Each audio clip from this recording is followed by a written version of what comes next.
Hello friends, मुझे काफ़ी time से रिक्वेस्ट थी।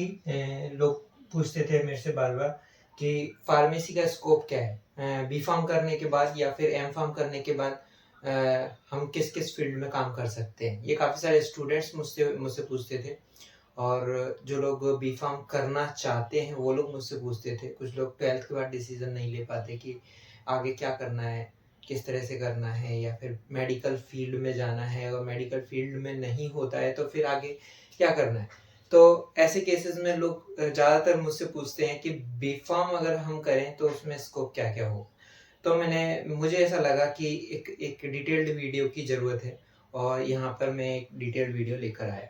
तो इस वीडियो में हम बात करेंगे कि स्कोप ऑफ फार्मेसी, यानी कि फार्मेसी बी फार्म करने के बाद या फिर एम फार्म करने के बाद हमारे लिए कौन कौन सी फील्ड के दरवाजे खुल जाते हैं और उन सभी फील्ड्स में क्या क्या सैलरी स्ट्रक्चर्स है। मतलब इनिशियली हमको कितना मिलेगा और पाँच पाँच साल बाद और 10 साल बाद हमारी स्थिति क्या होगी। तो ये वीडियो देखने के बाद आपको एक पूरा ज्ञान होगा, पूरा एक नॉलेज होगा कि फार्मेसी फील्ड कितने ऑप्शंस को खोल देती है।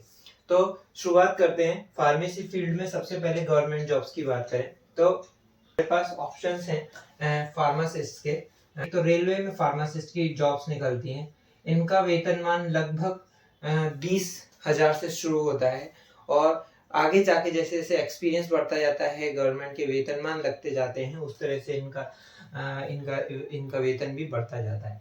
तो इनका सैलरी स्ट्रक्चर 20,000, लगभग 18-20,000 से चालू होता है और ये 25-30, फिर काफ़ी सारे लोग 40 तक भी पहुंच जाते हैं। Then second is government hospitals. काफ़ी सारे स्टेट गवर्नमेंट्स के हॉस्पिटल फार्मासिस्ट को रिक्रूट करते हैं। सभी तरह के गवर्नमेंट हॉस्पिटल्स में फार्मासिस्ट की रिक्वायरमेंट होती है, चाहे वो कैंसर हॉस्पिटल हो या जनरल हॉस्पिटल्स हो या मैटरनिटी हॉस्पिटल्स हो, किसी भी तरह के हॉस्पिटल्स हो, सभी में फार्मासिस्ट की रिक्वायरमेंट होती ही है और आए दिन इन फार्मासिस्ट की रिक्वायरमेंट वैकेंसीज आती जाती हैं। मैं आपको बता दूं, मेरा मेरा जो बी फार्म का और एम फार्म का बैचेज है उसमें से 50% से ज़्यादा स्टूडेंट्स आज की डेट में गवर्नमेंट फार्मासिस्ट हैं। Third one, drug inspector. Drug inspector in CDSCO, ये सेंट्रल बॉडी है गवर्नमेंट ऑफ इंडिया की, जो कि ड्रग्स एंड कॉस्मेटिक एक्ट्स के कानून को नियंत्रित करते हैं ये लोग। एंड तो ये है ड्रग इंस्पेक्टर। ड्रग इंस्पेक्टर्स के काफ़ी सारे वैकेंसीज निकलते हैं। इनका काफ़ी रॉब और रुतबा होता है गवर्नमेंट फील्ड में।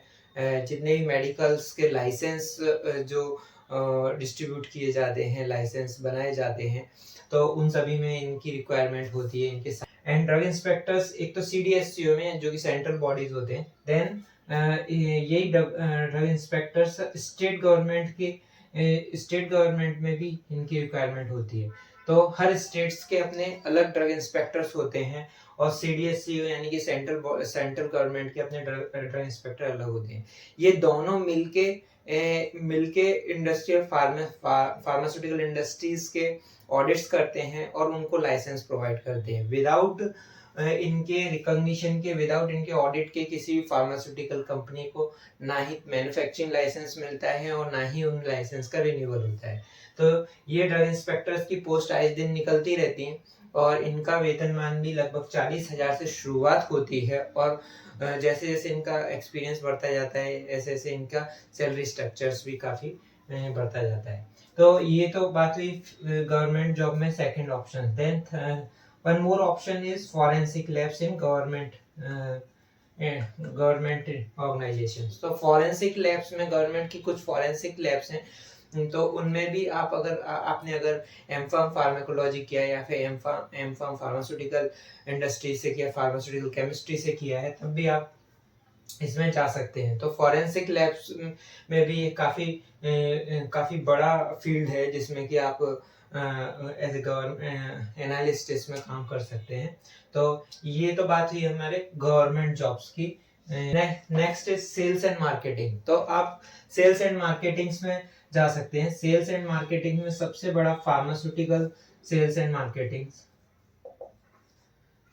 मार्केटिंग ऑफ फार्मास्यूटिकल ड्रग्स, ये काफी बड़ा फील्ड है और इसमें आप आए दिन देखते होंगे डॉक्टर्स के पास या फिर बाकी और जगह पर भी जो रजिस्टर्ड मेडिकल प्रैक्टिशनर्स हैं वहाँ पर आप देखते होंगे मेडिकल रिप्रेजेंटेटिव्स काफ़ी सारे रहते हैं जो अपने अपने प्रोडक्ट्स के बारे में डॉक्टर्स को जानकारी देते हैं। ये एक इम्पॉर्टेंट जॉब है और इन लोगों को पूरे उस प्रोडक्ट की पूरी जानकारी दी जाती है, उसके एडवर्स इवेंट्स बताए जाते हैं, उसके यूजेस बताए जाते हैं और वो किन किन इंडिकेशंस में यूज़ होता है वो सारी चीज़ें इनको बताई जाती हैं, उसके इंटरेक्शंस बताए जाते हैं कि वो प्रोडक्ट किन किन चीज़ों के साथ इंटरेक्ट कर सकता है। तो वो सारी चीज़ें इन मेडिकल रिप्रेजेंटेटिव्स को ट्रेनिंग दी जाती है। उसके बाद ये मेडिकल रिप्रेजेंटेटिव उस प्रोडक्ट से रिलेटेड सारे एडवर्स इवेंट इंडिकेशंस और एडवर्स इवेंट्स वो सब जाके अपने मेडिकल प्रैक्टिशनर्स और डॉक्टर्स को बताते हैं। उस बेसिस पे डॉक्टर्स फिर अपने प्रेस्क्रिप्शंस लिखते हैं। काफ़ी मैं इनको काफ़ी ज़्यादा इम्पोर्टेंस देता हूँ, हालांकि समाज में इनकी इतनी वैल्यू नहीं है, लेकिन मेरे हिसाब से ये काफ़ी नॉलेजेबल लोग होते हैं और इनकी काफ़ी ज़्यादा वैल्यू है मेरी नज़र में। तो फार्मास्यूटिकल इंडस्ट्रीज में सेल्स एंड मार्केटिंग्स में ये आप मेडिकल रिप्रेजेंटेटिव्स के बारे में बात कर सकते हैं। मेडिकल रिप्रेजेंटेटिव जो हैं वो एक इनिशियल जॉब है और इसके ये मेडिकल रिप्रेजेंटेटिव्स के बाद फिर आप एक ग्रुप ऑफ पीपल्स को हैंडल करते हो, यानी कि जब आप सीनियर हो जाते हो, कुछ 2-4-5 साल का एक्सपीरियंस हो जाता है, उसके बाद आप सीनियर्स हो जाते हो, तो एक ग्रुप ऑफ पीपल्स को आप हैंडल करते हो, उनको ट्रेन करते हो और उसके बाद आप जोनल मैनेजर, रीजनल मैनेजर और स्टेट मैनेजर, इस तरह से आपके जॉब प्रोफाइल बढ़ती जाती है। तो ये बात हुई सेल्स एंड मार्केटिंग की। इसके बाद pharmaceutical sales and marketing. Next कि आप फार्मास्यूटिकल्स के अलावा सेल्स एंड मार्केटिंग्स में भी जा सकते हैं। फार्मास्यूटिकल्स के अलावा आप न्यूट्रास्यूटिकल्स की सेल्स एंड मार्केटिंग कर सकते हैं। न्यूट्रास्यूटिकल्स जो है, फार्मास्यूटिकल्स और न्यूट्रास्यूटिकल्स में यही अंतर है कि फार्मास्यूटिकल्स यानी कि ड्रग्स एंड न्यूट्रास्यूटिकल्स में आ जाते हैं जितने भी न्यूट्रिशन प्रोवाइड करने वाले एडिशनल प्रोडक्ट्स हैं, उनको हम न्यूट्रास्यूटिकल्स, जैसे कि हमारे जितने भी Kellogg's and protein x and Bournvita, Complan, तो जितने भी आयरन टॉनिक्स हैं, तो ये सभी जितने भी हैं ये सभी न्यूट्रास्यूटिकल्स का पार्ट होते हैं। मिनरल टॉनिक्स हैं, देन विटामिन के टॉनिक्स हैं, वो सभी न्यूट्रास्यूटिकल का पार्ट होते हैं। तो इन न्यूट्रास्यूटिकल्स के में भी सेल्स एंड मार्केटिंग का काफी बड़ा रोल है। Third is sales and marketings में आर एन डी मतलब कि आप सेल्स एंड मार्केटिंग के स्टैटिस्टिशियंस बन सकते हैं। तो उसके लिए आपको इस फील्ड में कुछ दिनों तक एक्सपीरियंस लेना पड़ेगा और उसके बाद फिर सेल्स एंड मार्केटिंग्स के स्टैटिस्टिक्स के बेसिस पे आपको देखना पड़ेगा कि किन किन फैक्टर से सेल बढ़ती है और किन किन फैक्टर से सेल घटती है प्रोडक्ट की। तो ये एक अपने आप में काफी ज्यादा इंटरेस्टिंग जॉब है और काफी ज्यादा मैं बोलता हूँ कि चैलेंजिंग जॉब है।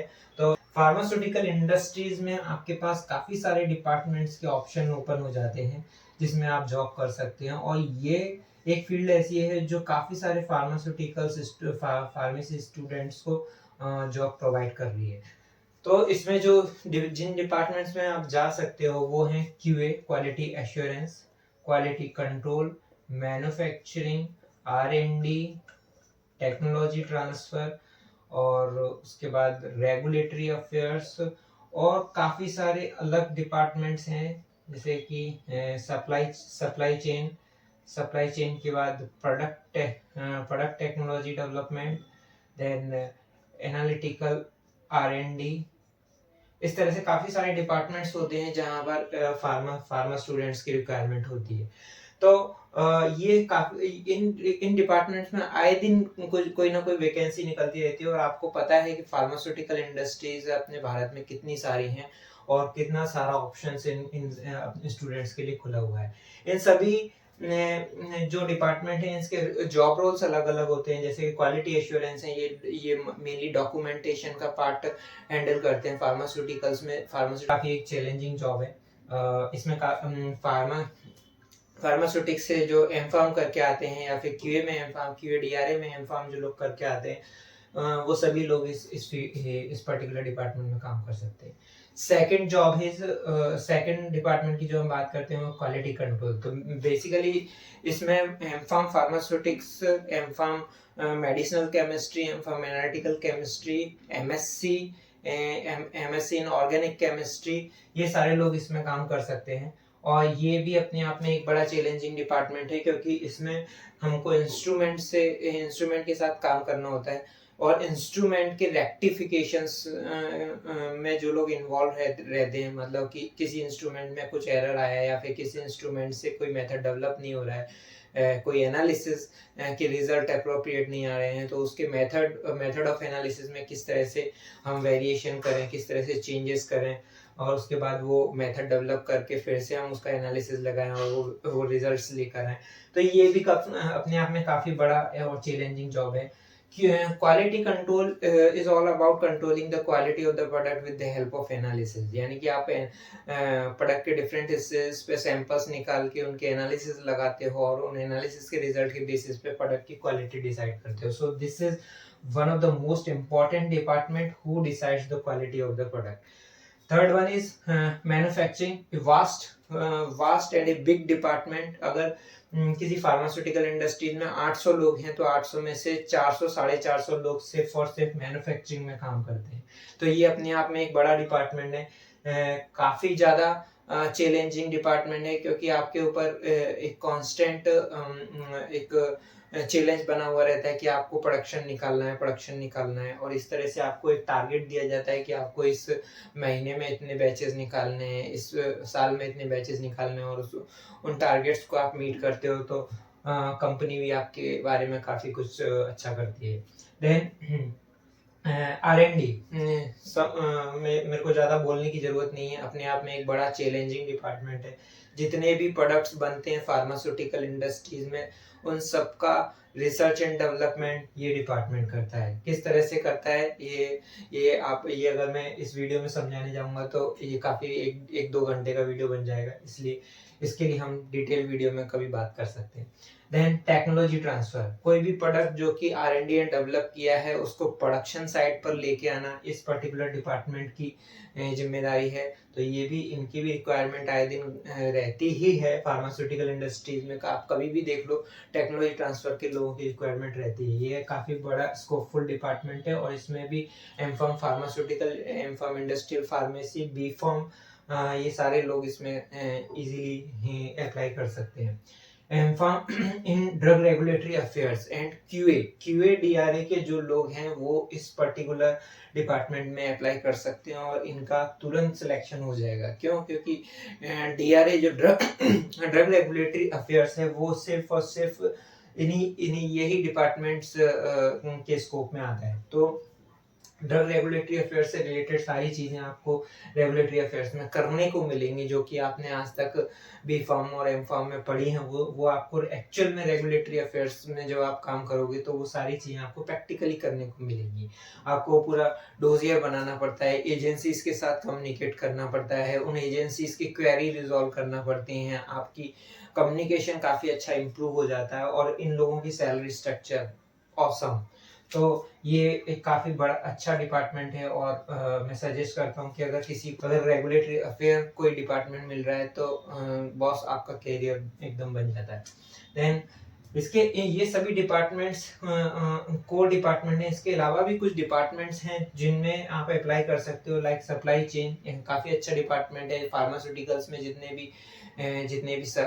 भी वेंडर्स से हम सप्लाई लेते हैं वो सभी ये लोग मैनेज करते हैं, यानी कि जितने भी इंग्रेडिएंट्स हैं, API हैं, पैकेजिंग मटेरियल्स हैं, उन सब का मैनेजमेंट, जो इन्वेंट्री मैनेजमेंट है, वो ये लोग डिसाइड कर रहे हैं, सप्लाई चेन मैनेजमेंट के लोग। Then packaging technology and development, packaging technology यानी कि किस प्रोडक्ट में कितनी साइज की बोतल जाएगी, उसके क्लोजर का शेप कैसा होगा, उसकी बोतल का शेप कैसा होगा, उसके कार्टन का शेप कैसा होगा, उसके कार्टन के लेबल्स के ऊपर क्या क्या डिटेल्स जाएंगी, वो सारी चीज़ें ये पैकेजिंग डेवलपमेंट के लोग डिसाइड करते हैं, और ये लोग भी काफ़ी ज़्यादा इस पर्टिकुलर फील्ड में काफ़ी ज़्यादा नॉलेजेबल होते हैं। देन AR&D, जो भी डेवलपमेंट के टाइम पर जितना भी एनालिसिस होता है और जो भी हिट एंड ट्रायल्स होते हैं, मेथड डेवलपमेंट, मेथड वैलिडेशन, वो सभी AR&D के लोग करते हैं। So this is also a good department as good as R&D। So ये सभी डिपार्टमेंट है जिसमें आप फार्मास्यूटिकल इंडस्ट्रीज में काम कर सकते हो, और ये सभी डिपार्टमेंट्स में अपने आप में सभी चैलेंजिंग हैं। तो ये फार्मास्यूटिकल अपने आप में एक बड़ा स्कोप लेके आता है और आप इनमें से किसी भी डिपार्टमेंट्स में ज्वाइन कर सकते हैं। इसके अलावा फार्मास्यूटिकल्स के अलावा आप न्यूट्रास्यूटिकल्स में भी इन सभी डिपार्टमेंट्स में आप काम कर सकते हो। न्यूट्रास्यूटिकल कॉस्मेटिक्स में भी आप एम फार्म बी फार्म करने के बाद उन कंपनीज में भी यही सारे डिपार्टमेंट होते हैं और आप इनमें से किसी भी डिपार्टमेंट्स में आप ज्वाइन कर सकते हैं। देन हम बात करते हैं एकेडमिक्स की। एकेडमिक्स में भी आपके पास स्कोप तो है। स्कोप इन द सेंस, सबसे पहली बात करेंगे हम फार्मेसी कॉलेजेस में आप पढ़ा सकते हैं। फार्मेसी कॉलेज में जब आप पढ़ाने जाते हैं तो 18 से चालू होती है और इसमें सबसे अच्छी बात है, इसमें आपको अपना शहर छोड़ने की जरूरत नहीं पड़ती। आपके अपने शहर में फार्मेसी कॉलेज होंगे, आप उनमें अप्लाई कर सकते हैं। 15 से 20 हजार रुपए तक वो लोग देते हैं।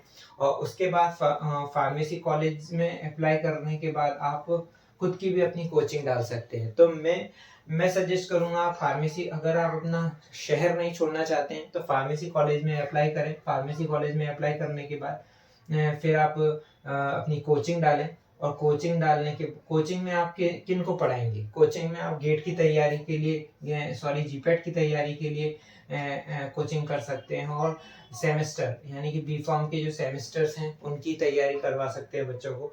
तो इस तरह से ये दोनों जॉब इंटरलिंक है, इंटरचेंजेबल, और आप इनमें किसी में भी आप काम कर सकते हैं। अगर आप अपना शहर छोड़ना नहीं चाहते तो ये काफ़ी अच्छे जॉब्स हैं। Third is pharmacy college and coachings के बाद आप गवर्नमेंट कॉलेजेस में अप्लाई कर सकते हैं। काफ़ी सारे लोग हैं जो कि संविदा शिक्षक के रूप में आप जाते हैं और फिर वहाँ पर ही परमानेंट हो जाते हैं। तो गवर्नमेंट कॉलेजेस में भी काफ़ी सारे मेरे फ्रेंड हैं जो कि पहले संविदा शिक्षक के रूप में लगे थे, उसके बाद फिर उन्हीं कॉलेज में वो परमानेंट एम्प्लॉय हो गए। तो इस तरह से एकेडमिक्स में भी आप अपने जॉब्स को सिक्योर कर सकते हैं और वहाँ पर भी आपको काफ़ी सारे ऑप्शंस मिल जाएंगे। देन बात करते हैं कम्युनिटी फार्मेसी की।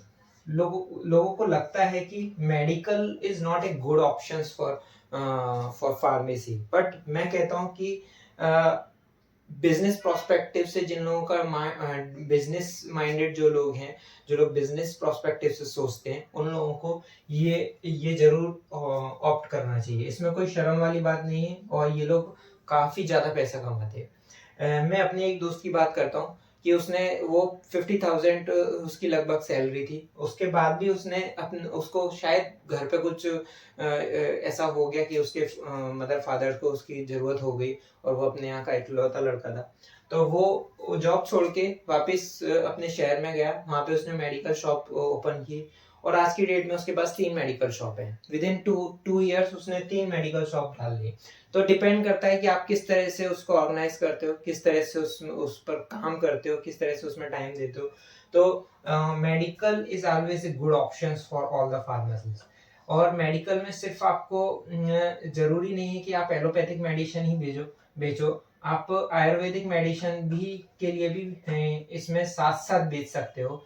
तो इसके लिए भी आप लाइसेंस अप्लाई करोगे तो इसके लिए भी आपको लाइसेंस मिल जाएगा। तो दोनों मेडिकल जब आप साथ में डालोगे और एक रेंज ऑफ मेडिसिन आप अपने मेडिकल में रखोगे तो मेरे हिसाब से सक्सेस के चांसेस बढ़ जाते हैं। तो community pharmacy is always a good option और फार्मासिस्ट को ऑन द काउंटर ड्रग्स बेचकर काफी सारा मुनाफा मिलता है। तो ये एक अच्छा ऑप्शन है, आप इस पे भी सोच सकते हैं कम्युनिटी फार्मेसी के बारे में।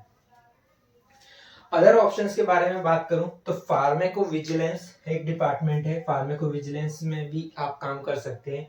इंटेलेक्चुअल प्रॉपर्टी राइट में आप काम कर सकते हैं। ये एक काफी इंटरेस्टिंग डिपार्टमेंट है। इनकी सैलरी स्ट्रक्चर भी काफी अच्छे होते हैं।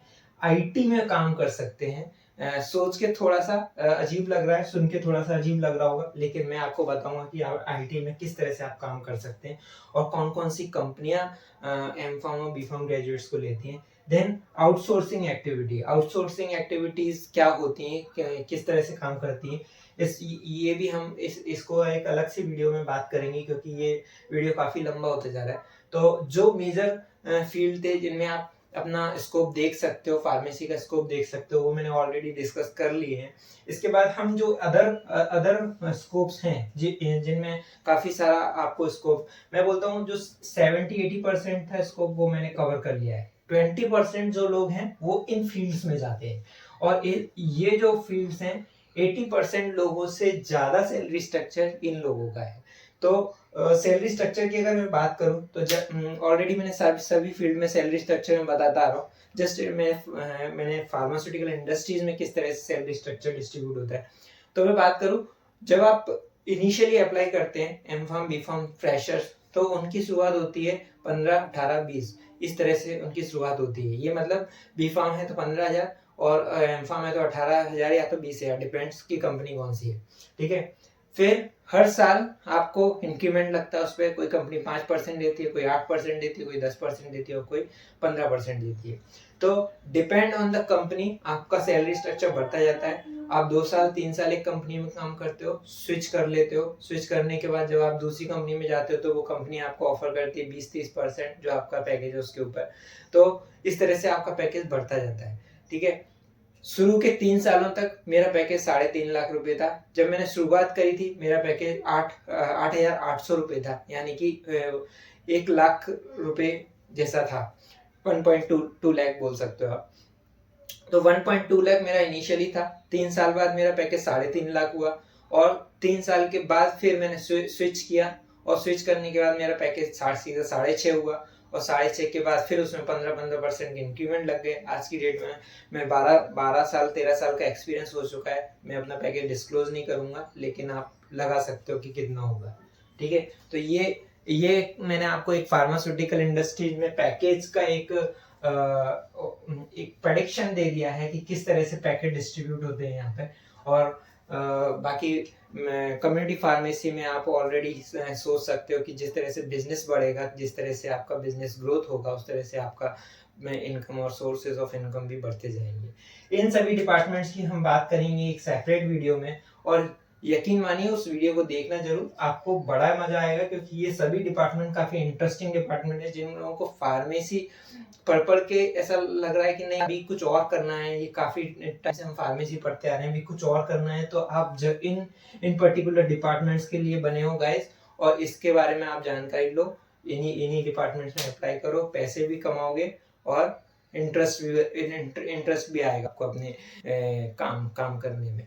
Okay, so all the best, keep learning, keep doing, all the best for future.